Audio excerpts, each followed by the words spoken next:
Hello guys, I recently passed my 200-301 CCNA exam, and I just want to share my experience. So the exam is fair. I'm gonna tell you my experience. It is fair enough.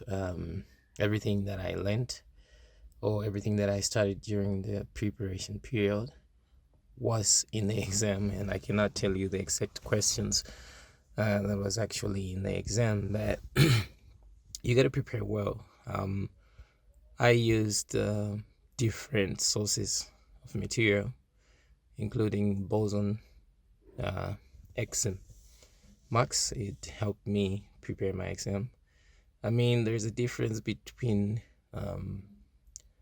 knowing the material and taking the exam. You have to have the exam taking experience, so I recommend boson exam. I think it's going around $99 per month, per year, and it's worth it. I also use Jeremy's IT lab for my preparation. I also used Neil Anderson flag box. That was also a huge contribution to my preparation. I cannot tell how much time you need to prepare for the exam, but it's all up to you. Like, you know your weaknesses, you know your strength. You might skip a topic during preparation, but I recommend taking time to do labs. I also did labs from Kit Burker. He also has amazing labs that he created with Network Shark, where they can break a network and you can troubleshoot and see. That gave me like hands-on experience of the exam itself. Yeah. So I mean, taking the exam and knowing the material is different. You might know word by word from page 1 to page 1024 or 74, but taking an exam is an experience. You have to have the experience, and I recommend taking boson exam max for that one, and that will definitely help you pass your CCNA. Taking the boson exam max, I think they have like 4 exams now that you can practice with, and it's really amazing. I mean, I don't know how you do it, but how I did it, I took the first exam, then in simulation mode, then I had to go and look at my weaknesses, then strengthen those through the material and every source of material that I was using to to clear or to take care of my weaknesses. Then after that, I took the second exam, third exam, and fourth exam. I mean, I don't want to lie. I had to come back to boson X max whenever I finish the exam, and in simulation mode, then come back in study mode to actually read through why this answer is wrong and why this answer is correct. Then I had to go back to the material and go through the whole material to prepare. I mean, like, to polish up and to make sure that I exactly get the concept, like grasp the concept itself, but not actually memorizing an answer or something like that. I mean, I recommend that you do not memorize the boson exams answers or try to memorize the correct answer or something, but get the concept right. If you miss a question, go back to the material, go through it, get the concept and grasp it. Because because if you don't get the concept, then the exam is going to be pretty rough for you. You're not going to get any new questions or something that's out of this world. I mean, my exam, I only had one question that I was like, oh yeah, this is new. I didn't see it in my material or wherever I was studying. And of course, they will tell you, I mean, before the exam, that there are questions that are not graded, and they won't tell you which question is not graded. They'll tell you there are questions that you'll be tested on, and they're not part of the grading of your exam, and they won't tell you which one. So I thought this could be one of it, because it was new, totally new.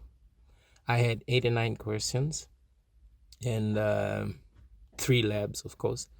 And everything was fair. But, like I said, exam taking is an experience. So, you gotta know everything that you started. Get the concept of everything that you're studying right now. Take time to go through the material and grasp the concepts. Do a lot of labs. So that you grasp the concept. The exam is not like straightforward, like asking you what is this, which of the following is this.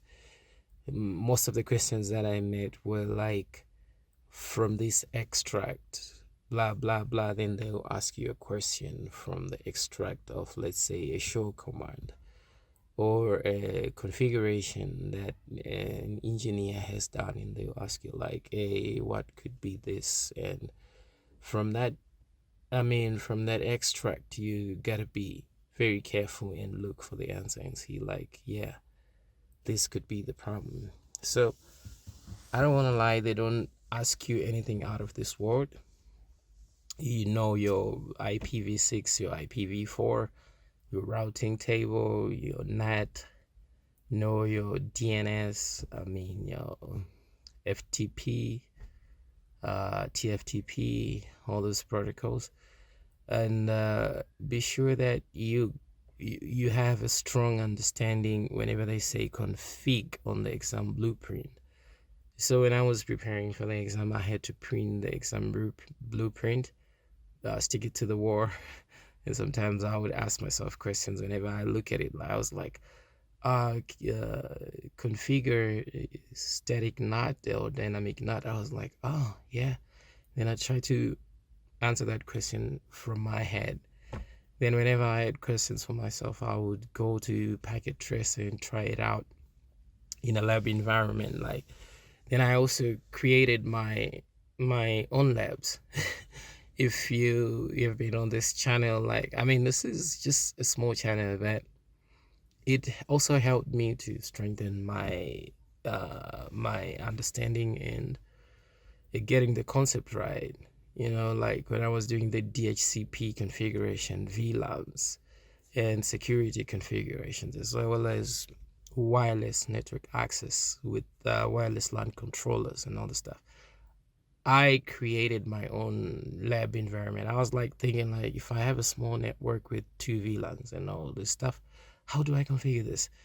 Then I also configured DHCP relay and all this stuff. So this kind of thing will actually help you get the concepts, and you are not memorizing anything, so that it gives you the skills. Now I have the skills out of my head. I can just come up with a network, or if somebody asks me like, hey, how do we how do we configure this network? Maybe it's a small company or stuff. You will be able to do this. And now that gave me a lot of confidence. And yeah, you can go for free materials, but I would also recommend you using a little bit of your money to purchase some materials. So that will push you like, hey, I put my money on this and I need to really do this. That's what I did. Also, I had to buy Neil Anderson's CCNA Gold Bootcamp from Flagbox. That was like something like, I think it should be going around $100, but I bought it on promotion, so I had a discount. I'm not sure, but you can check. I'll also put a screenshot of this one when I'm done shooting this video. I also had to buy like the Boson XIM marks for my preparation. So I put a couple of dollars, for this, and I was like, yeah, I need to really do this. So I had to do this. So I also recommend you to do that. Yeah. Then, I mean, whenever you're like 90% or let's say 80 to 90% of the course material, you have to choose a date to to actually schedule the exam, and you should do that, and that will keep you focused. That's what I did as well. When I was about like 80% of the material or 90% of the material, I was like, now that I've done the boson and exim max exams, practice exam, and I've gone through the material, and I have done the labs, I have done something on my YouTube channel just to enhance my skills, and I was like, yeah, I might need to schedule the exam right now. So I give myself like 2 or 3 weeks. And I said, okay, after 3 weeks, I should get certified. So I had to go to Pearson View's website, and I scheduled the exam. Then I had to go for the exam. On the day of the exam, I don't want to lie. A week before the exam, I didn't read anything. That was me. I'm not saying it implies to everybody else, but that was me. A week towards the exam, I didn't read anything. I was just relaxed.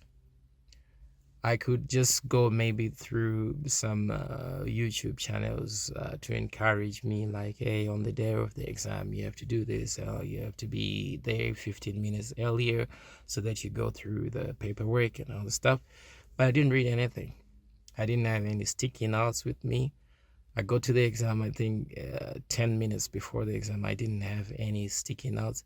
I got to the exam room, I got the Pearson Views whiteboard with the markers and all the stuff, logged into the exam. I didn't write anything on that board. I don't want to lie to you. I didn't write anything.